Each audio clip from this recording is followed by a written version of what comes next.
There once lived a colossal cricket bat named Gully, not just any cricket bat, but the most revered on the bustling streets of Mumbai. Gully had a unique talent, communicating with cricket balls, which, if you knew anything about cricket balls, usually only cared about avoiding the inevitable thwack.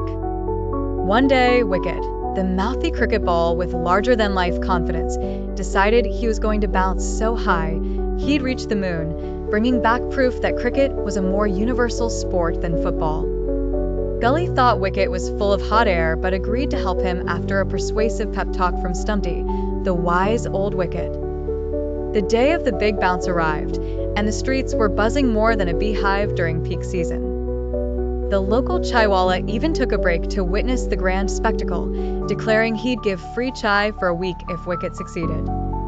At the stroke of midday, Gully swung with the finesse of Sachin Tendulkar himself. Wicket soared skywards, cats and dogs stopped their usual feud to watch, and a pigeon briefly contemplated joining in before deciding to continue doing absolutely nothing. As Wicket reached his peak, it dawned on him that returning from such heights was indeed trickier than anticipated. In a moment of clarity mixed with impending doom, he wished he'd paid attention to a decent return plan rather than fixating on space diaries.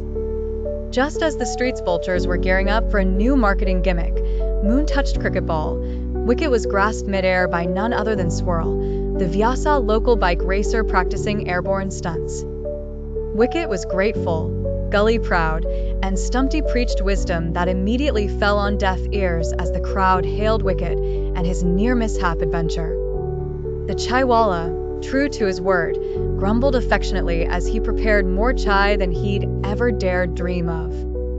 And thus, in the heart of India, cricket carried on as the great unifier it was, echoing laughter, chai whistles, and a once-upon-a-time ball that nearly brought back stories from the moon. Mirth and cricket continued to rule India's rhythm, a land where the game isn't just played, but lived through in sixes, wickets, and occasionally, a dash of cosmic ambition.